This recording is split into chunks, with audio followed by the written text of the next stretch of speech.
l'Union européenne représente une réussite remarquable dans les annales de l'histoire. Des cendres de la Seconde Guerre mondiale, un continent ravagé par les conflits a choisi l'unité plutôt que la division, traçant une voie vers la paix et la prospérité. Pourtant, aujourd'hui, l'UE est confrontée à un ensemble de défis qui menacent de dénouer cette unité durement acquise. Le spectre de l'effondrement, autrefois confiné aux marges du discours politique, plane désormais plus grand que jamais.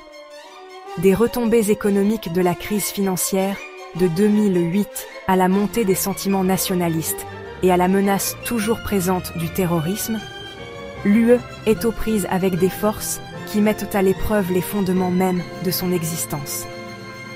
Cet essai explore le réseau complexe de facteurs contribuant à la situation actuelle de l'UE.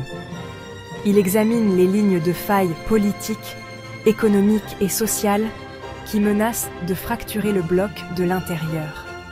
En analysant les principaux défis, cet essai cherche à comprendre la profondeur de la crise et à explorer les voies possibles pour que l'UE puisse traverser cette période turbulente.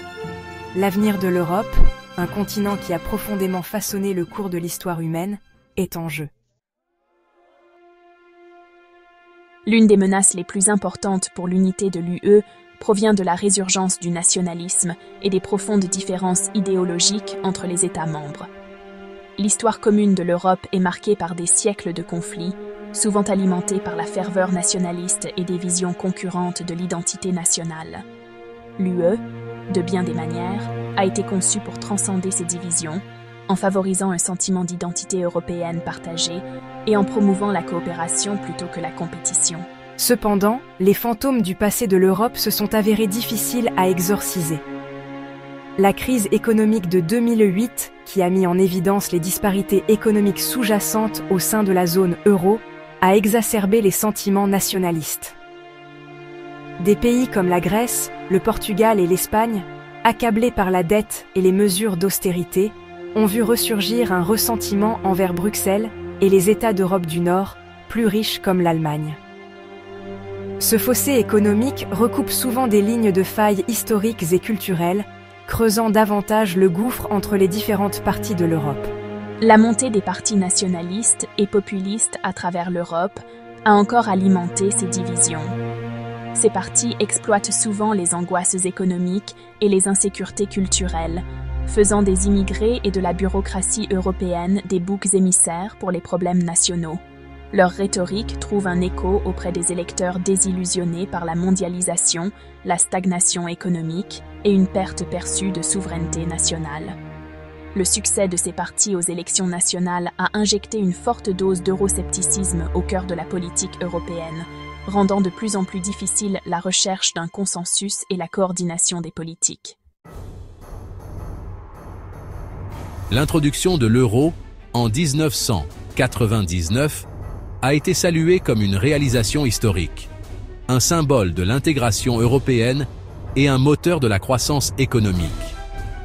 Cependant, la monnaie unique est également devenue une source de tensions importantes au sein du bloc, exposant les faiblesses économiques sous-jacentes et exacerbant les disparités existantes entre les États membres. Le défi inhérent à une union monétaire sans union budgétaire est devenu douloureusement évident lors de la crise financière de 2008 et de ses conséquences. La crise a mis à nu les trajectoires économiques divergentes des économies du Nord et du Sud de l'Europe.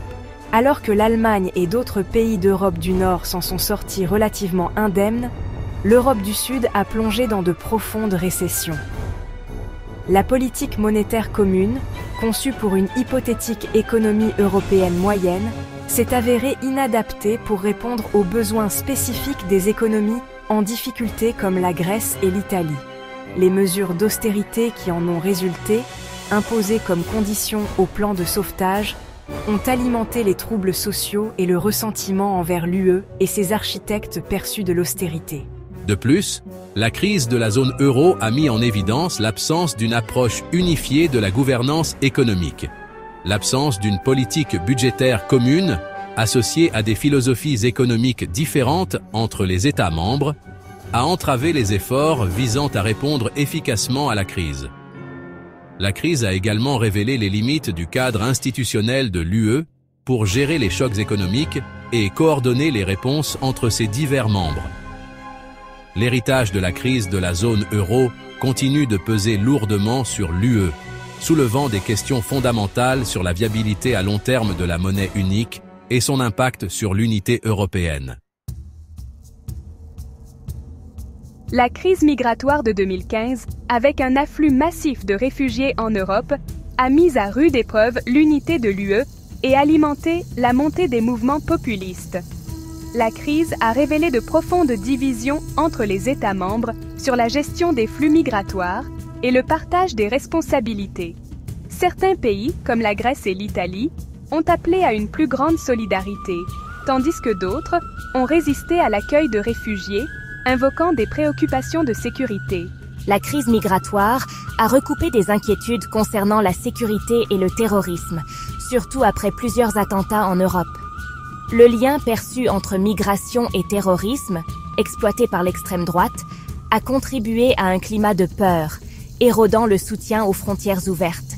La montée des mouvements populistes en Europe est en partie une réaction aux échecs perçus de l'UE à gérer la migration et la sécurité. Ces mouvements exploitent les angoisses du public, offrant des solutions simplistes et faisant des étrangers des boucs émissaires. Leur rhétorique trouve un écho auprès des électeurs désillusionnés par les élites politiques traditionnelles. Le succès de ces mouvements a encouragé les sentiments nationalistes, rendant difficile de trouver un terrain d'entente sur des questions d'intérêt commun.